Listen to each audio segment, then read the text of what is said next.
Channel open.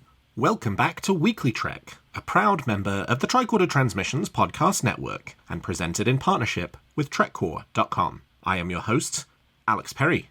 What's today's date? The date. Today's show was recorded on January 31st, 2023, and is current through Star Trek Prodigy Season 1, so beware of spoilers. Alright, let's get into the show. Good day, Voyager, and welcome to A Briefing with Neelix.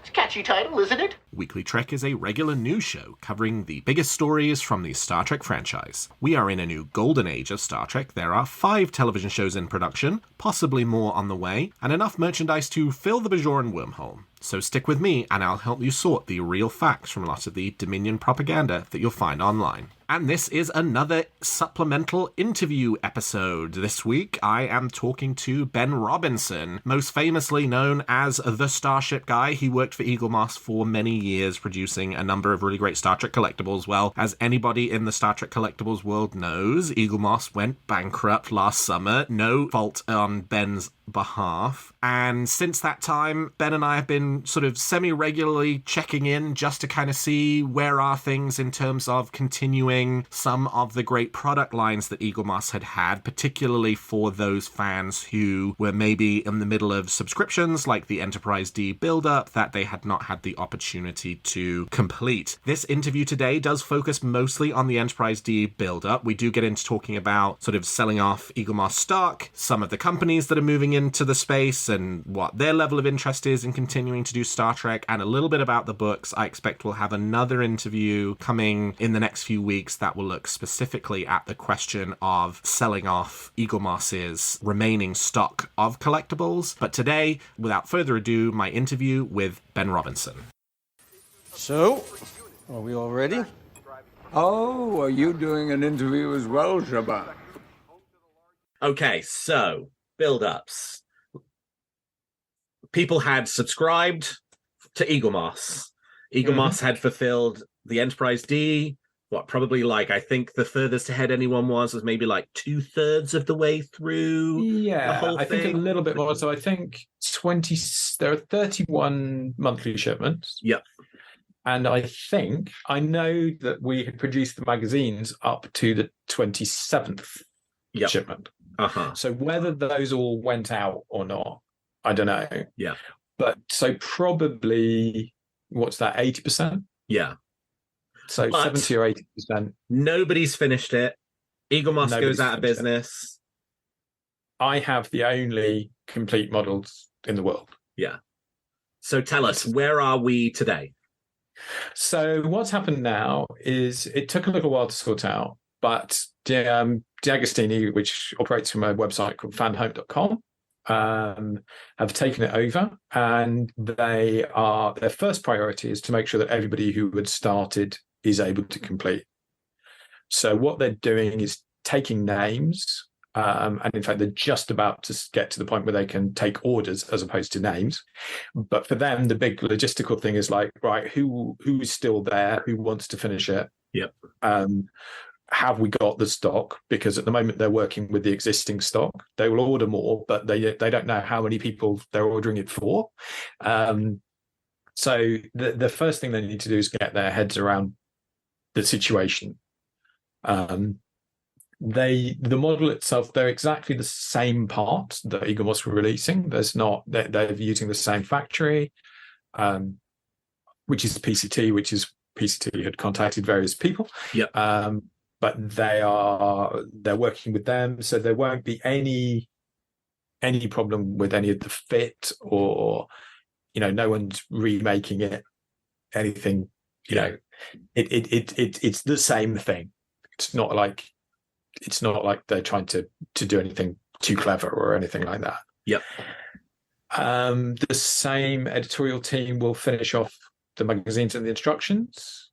So it really is.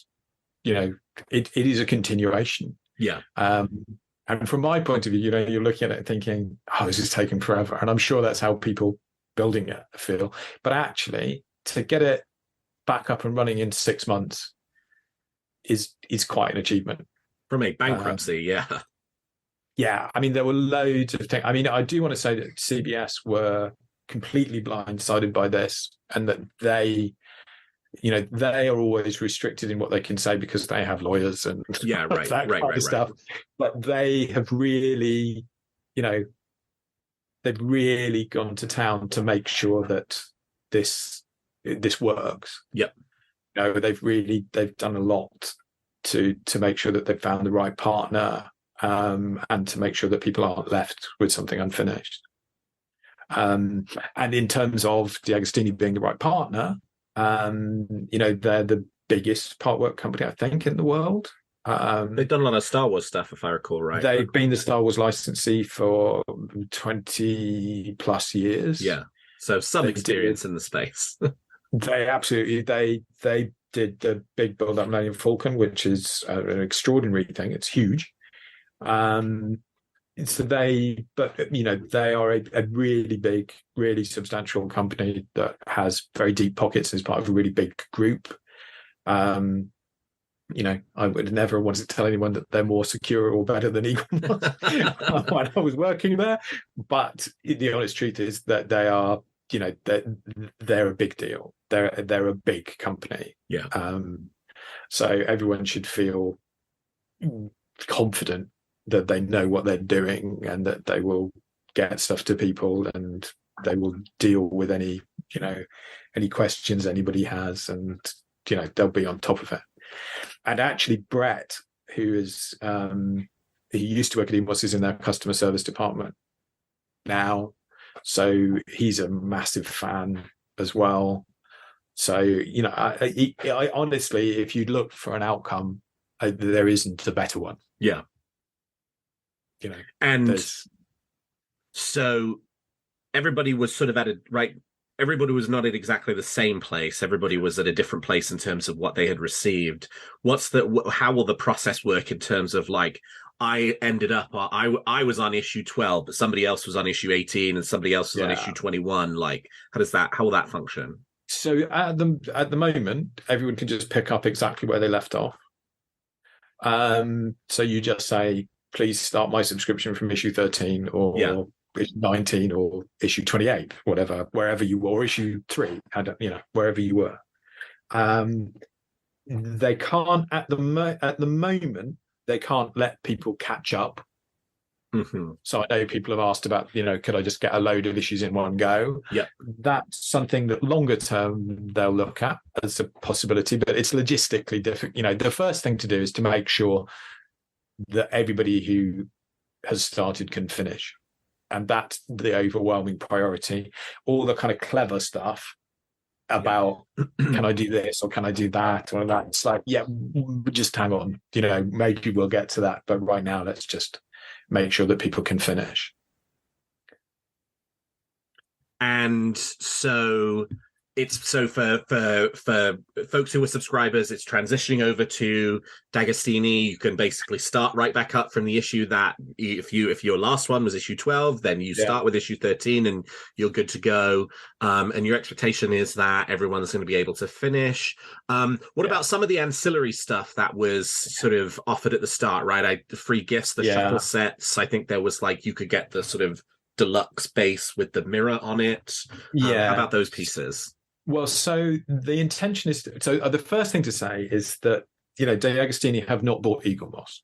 Right. Eaglemoss had all sorts of problems that meant that nobody was willing to buy it. So unfortunately, if anybody paid for anything they didn't get, that's something they need to take up with their credit card company or their bank and try to recover the money that way. Yeah. And I hope that everybody has tried to do that. You have certainly been very clear with people all throughout the last 6 months that was the only solution for them. Yeah. And that D'Agostini are not taking, they can't take on that liability. Right. They didn't get anything from this in that respect. They've just taken over the license. They've taken over the rights to do this, and they've bought the stock and they're trying to contact people. So anybody who's well, I paid for half of my stand or whatever, I'm sorry, but that's something you have to take up with your bank. D'Agostini's intention is to offer similar things. They are it's a little bit more complicated tracking down some of those things. To be honest, that mirrored base still wasn't finalized. We were still working on it. Yeah. but their intention is to make similar things available, and they certainly. I haven't double checked this, but they should be able to do the shuttle sets. They should be able to do the shuttles. There's no reason why not. I'm not sure whether there might be a bit of a delay because it will involve new manufacturing. That takes a while. Yeah. But there is some stock, and this is part of the problem: is they need to work out how many people want things, right, to try and match the demand to that. But yes, ultimately, you should be able to get the same or very similar. There will be gifts for subscribers. There will be specials. You will be able to buy a premium display base. And we've talked about this from the perspective of, because obviously they're the most important audience here, of like people who started and then became very worried last year that with the bankruptcy of Eaglemoss, they would not be in a position to finish. But like, is that obviously that's the audience that you're looking to serve first, but is that the whole audience, right? If I decided tomorrow, I think I want to get in on this build-up train and I want to start the Enterprise D build-up from issue 1, is that, or will that be a possibility? It will be a possibility. Exactly when they're able to offer it will depend a little bit on how many people want to complete. Yeah. So the danger is that they need to manage it and to make sure that there is enough stock to supply people. That's the first priority. So what they don't want to do is say anybody can sign up, suddenly find that thousands of people come and sign up, and then the stock that should have been going to the people who started goes to the people who just started.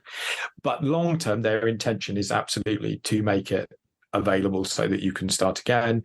Anybody who's interested should sign up, and that way they're in the database. So the other big part of this is the way that the database laws work means that they can't just take over the Eaglemoss database. So people will have to sign up again. They'll have to give their credit card details again. They'll have to, they're making a new agreement with a new company, even though it's the same product. Yeah. So you need to, this is not Eaglemoss. This is Giacostini. Yeah. But you should, that's how people should treat it, and they should just register and be ready to sign up. But yeah, the hope is that there will be that, and I know they're interested in, if this works, they're interested in doing more Star Trek product. Yeah. And that was going to be my next question, was like, obviously this is probably a strange way to start a Star Trek license, like I would imagine this is probably not D'Agostini's first choice in terms of like, hey, we might be interested in getting to the Star Trek business. Let's pick up half of an unfinished model and finish it off. Yeah. But I guess I am curious, right? Like, are they doing this as a solid to the Star Trek fans who started it to finish it out, and then they're like, all right, and then we'll be done with the Star Trek world? Or do you have a sense that this could be the beginning of a licensee relationship which will involve additional products down the line? I think it's definitely the latter. I like to think, that Eaglemoss had we did some things better than I'd like to think that the other companies looked at us with a little bit of envy, sometimes about some projects, not everything. But there were some things that Eaglemoss was really, really good at. And as a result, those rights weren't available to the other companies. So now that Eaglemoss isn't there, they're able to get into that business. And they have employed me as a consultant for whatever that means, and not just to relaunch these products. We can put it that way. Exactly what they do will take a little while to work out, but they are certainly, enthusiastic and committed, I would say, to Star Trek. They see it as a real opportunity, and they're very interested in the fact that Eaglemoss was operating very successfully in the US. I say very successfully, we went out of business, but Star Trek was operating very successfully. Yeah, so they're keen. They're interested in Star Trek. They're interested in the US particularly. They are employing people who have some experience of it, and using me as a consultant, which is gratifying. So yeah, I think there are reasons to be optimistic about the future of Star Trek production of the same kind of Yeah. things that Eaglemoss was doing. And when we talked 6 months ago, I think you had kind of laid out something of what you thought was, the dream scenario at that point, from the lowest point possible, which was Eaglemoss had just gone out of business. You lost your job. It was done, right? And nothing was yet on the horizon of, other companies coming in and picking up sort of licenses from that business, continuing on, finding ways to continue product lines or versions of product lines. I guess I'm curious, 6 months on, how would you grade, your experience of the last 6 months? Are you on track for what you hoped would happen? Yeah. Yes, I think so. I think we're in. I think that the picture is every bit as positive as you would hope. I don't want to promise things that haven't become definite yet. But I am no less optimistic now than I was 6 months ago. Yeah. And in fact, everything that I hoped would come to pass is coming to pass. Draw your own conclusions from what that might mean. Sure. But I'm happy to say that. I mean, I think, I'm happy to say that I think that what Star Trek has shown, I think, is that there's a remarkable loyalty and enthusiasm from the fan community for these products, and that any sensible business can see that. Yeah. They understand that this is a good business, and they're interested in being in it. Now, obviously, any business has challenges. We've done 400 ships. It's like, how many more do people need? I hope the answer is plenty, but and obviously there are new things happening all the time. And there are still. I mean, all of this kind of depends on how successful everything is. Yeah, right. If 5 people say, yeah, I'll finish the model, then obviously that's going to be a problem. Yeah. But if most people sign up again, then they'll be like, okay, this is really good. This is healthy. Right. So yeah, everything is dependent. Everything is dependent on people being able to make money out of it. Right. But their intention is to do more and to be part of the Star Trek family going forward. So D'Agostini taking over the build-ups, potentially exploring other avenues in the sort of Star Trek licensing world. It was announced that the would it be Master Replicas 3.0 at this point is going to be sort of selling off the existing model stock. I guess the one kind of other big piece of the sort of Eaglemoss triad that I'd be curious about would be the books. Is there anything on the published works? There are negotiations happening. I'm not directly involved in those at the moment. I'm optimistic again that the books will find a new home. But that's still, in negotiation. Yeah. What I can tell people is that Eaglemoss, the Shipyards books, which were the most popular, that series there were 2 more volumes. Originally, it was going to be 1 more volume, but there were so many ships that it had to become 2. 2 more volumes for the Alpha Quadrant to publish, and Eaglemoss had done a good chunk of the work on those books, and that they were ready to go, or almost. They wouldn't take too much to finish off. Yeah. So if someone picks up the rights to them and is interested, that's a doable deal. They're not having to start from scratch or whatever. But those are conversations that are, that conversation, the first conversation is just them taking over the rights. And then the second conversation is, okay, what do they want to do with anything new? Yeah. My my immediate ability to write books myself is not enormous. But which is something you mean figuring out a path forward for a whole collectibles empire under the Star Trek brand, doesn't leave you a lot of time to write books? Well, I mean, I wouldn't say it was quite that grandiose, but I have I have employment that involves doing other things. It's been a great privilege to me to be able to write Star Trek books, and obviously I've done it for 3 different publishers now. So I did the Haynes Manual first, and then I did Titan book with Dan, and then we did our own books at Hero Collector. So I very much hope I get a chance to write another book or 2. I've got some ideas for books for sure. But right now, that's not going to be an immediate kind of future thing. Which is, it is a shame from my point of view that I won't get to, the Celebration books were very personal to me. I mean, I co-wrote both of them, but they were very much my idea of what a good Star Trek book would be, and I really enjoyed working on both of those books, and I'm really proud of them. Really proud, actually. And I would love to have had the chance to do some more, but I can't see that happening in the immediate future. Yeah. So that's a shame when I think about it that way.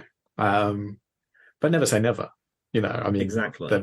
There's a point to which that might be possible. But I did. Yeah, I mean, I don't know. The reviews were very, flattering, I guess. And it was. It's interesting. Sorry, this is going off on a complete tangent. The interesting thing about those books was that it was kind of 80% stuff I knew, or it was more than 80% stuff I knew, but it was putting it all together in that way gave you a different context on stuff. Yeah, right. So you were like the really good example of that was the Spock chapter, which I wrote in the Star Trek one, where I knew, and I think everybody kind of knew all the things that Leonard had said, but it was only when you put them in sequence and we're like, okay, this happened and then that happened and then that happened, which I don't think anyone had ever done before. Yeah. That you were able to sort of, see it in a different light. So yeah, sorry. That's a complete tangent about how proud I am of those books. No, you should be proud. They're great books. Enjoyed them. Well, I'm glad you think so. I mean, they're very, they were very personal. They were very,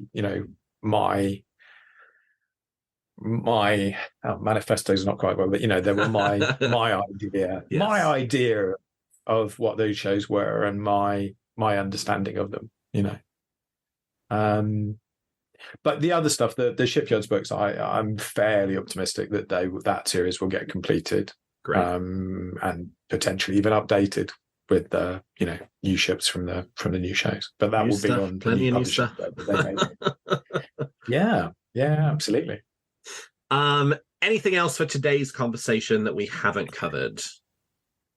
I think that's probably it. I mean, I think the main sort of message is at the moment everybody is in a sign up phase. Yeah. So I think it's it's important for people to understand that people can't just contact people. That the way the world works now, you can't just email people without them saying it's okay for you to email them. Right. So it's very important for people to go and sign up. Yeah.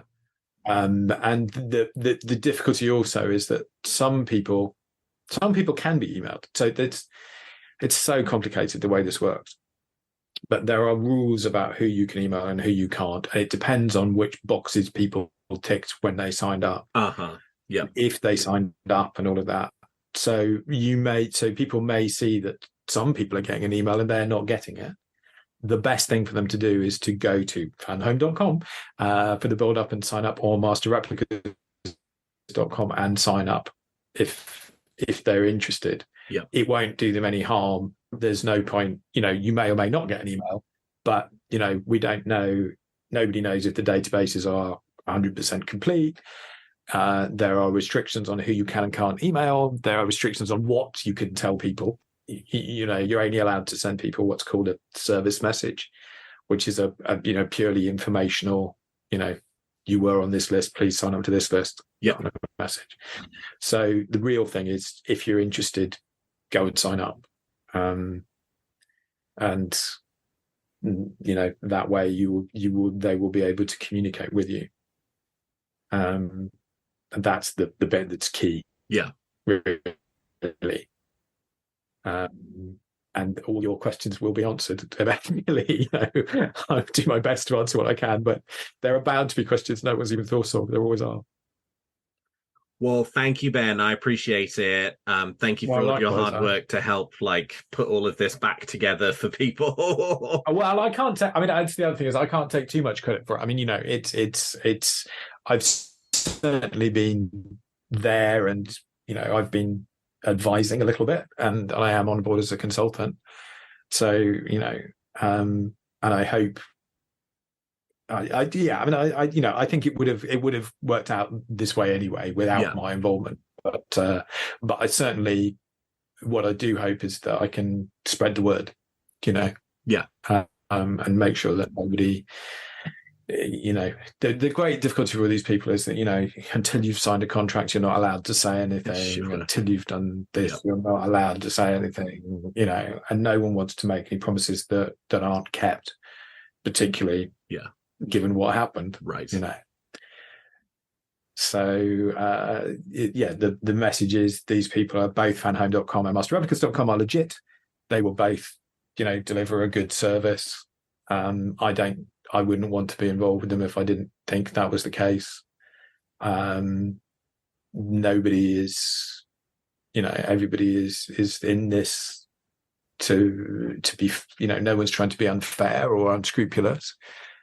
I mean, the bit that you can say on the Master Replicas side is that they're planning to sell the ships at pretty much the original price. Mm-hmm.